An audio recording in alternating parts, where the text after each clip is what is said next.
ឈាមស្រែកស្វែងរកយុត្តិធម៌ម្ដាយស្លាប់ក្នុងថ្លុកឈាមទីរក់ក្នុងផ្ទៃបាត់បង់សិទ្ធមើលពន្លឺថ្ងៃសម្ដេចធិបតីចេញដើរអាញាសឹកដាច់ថែបដ៏មុតស្រួចចាញ់ចាំងបំផុតបង្ក្រាបឫទ្ធិអំណាចមន្ត្រីអាងក្នុងករណីគ្រោះថ្នាក់ចរាចរណ៍នេះលោកនាងប្រិយមិត្តជាទីមេត្រី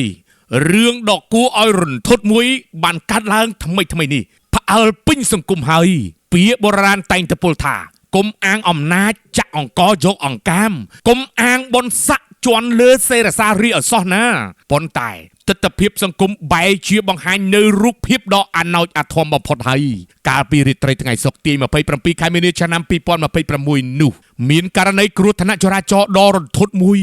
បានកើតឡើងដោយជនបកឈ្មោះស៊ីវជ័យសិទ្ធដែលជាកូនប្រុសលោកឧត្តមសេនីយ៍ត្រីស៊ីវសុជាតិស្នងការរងខេត្តបន្ទាយមានជ័យបានបើករថយន្ត Mercedes Sport បុកជនរងគ្រោះបណ្ដាលឲ្យស្លាប់រហូតដល់6នាក់នៅស្រុកមោងឫស្សីខេត្តបាត់ដំបងជាក់ទិននឹងករណីនេះសម្ដេចមហាបវរធិបតីហ៊ុនម៉ាណែតនាយករដ្ឋមន្ត្រីនៃព្រះរាជាណាចក្រកម្ពុជាបានចេញដើរអាញាសឹកដាច់ថែបដ៏ចែងចាំងបំផុតហើយ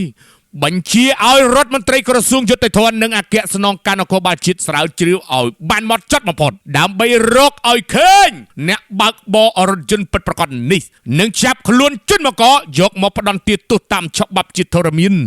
សម្ដេចមហាបវរធិបតីបានសរសេរបង្ហោះលើគណនី Facebook ផ្លូវការនៅថ្ងៃទី31ខែមីនាឆ្នាំ2026នេះថាខ្ញុំបានឃើញមានការបញ្ចេញមតិជាច្រើនពាក់ព័ន្ធជាមួយនឹងគ្រោះថ្នាក់ចរាចរណ៍ដ៏រន្ធត់មួយដែលកើតឡើងនៅយប់ថ្ងៃទី27ខែមីនាឆ្នាំ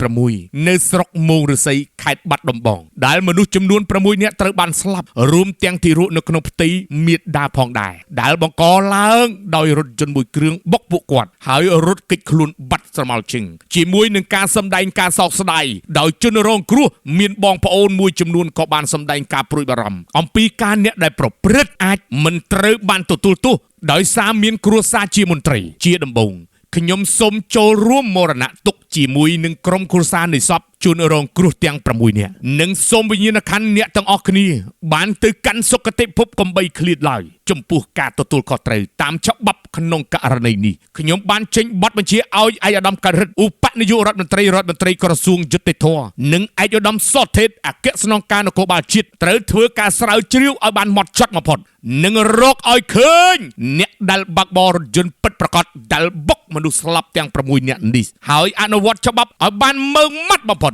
ដើម្បីផ្ដន់ទាទោសនិងផ្ដល់ភាពយុត្តិធម៌ដល់ជនរងគ្រោះផងដែរនៅក្នុងជាមួយគ្នានេះដែរខ្ញុំសូមអំពាវនាវបងប្អូនប្រជាពលរដ្ឋយើងធ្វើការបើកបរដោយប្រុងប្រយ័ត្នខ្ពស់និងគោរពច្បាប់ចរាចរណ៍ផ្លូវគោកឲ្យបានត្រឹមត្រូវជាពិសេសក្នុងអំឡុងពេលបុណ្យចូលឆ្នាំប្រពៃណីជាតិខ្មែរនៅពេលខាងមុខនេះខ្ញុំសូមរំលឹកឡើងវិញផងដែរចំពោះការបើកបរដោយមិនគោរពច្បាប់ជាពិសេសក្រោមស្ថានភាពស្រវឹងដែលបង្កឲ្យមានគ្រោះថ្នាក់ដល់អាយុជីវិតអ្នកដទៃនិងត្រូវទទួលខុសត្រូវតាមច្បាប់យ៉ាងតឹងរ៉ឹងបំផុតដោយគ្មានការលើកលែងដោយបានអនុវត្តនៅពេលកន្លងមកនោះអគ្គមេបញ្ជាការឯកភាពរាជធានីខេត្តជាពិសេសសមត្ថកិច្ចពាក់ព័ន្ធទាំងអស់ត្រូវយកចិត្តទុកដាក់អនុវត្តបទបញ្ជារបស់រាជរដ្ឋាភិបាលឲ្យបានម៉ឺងម៉ាត់ក្នុងការពង្រឹងសុវត្ថិភាពចរាចរណ៍ផ្លូវគោកក្នុងឱកាសដែលបងប្អូនប្រជាពលរដ្ឋខ្មែរនឹងត្រូវធ្វើដំណើរទៅស្រុកកំណើតឬដំណើរកម្សាន្តពេលចូលឆ្នាំថ្មីប្រពៃណីជាតិខ្មែរយើងទាក់ទិននឹងបញ្ហាដដែលនេះ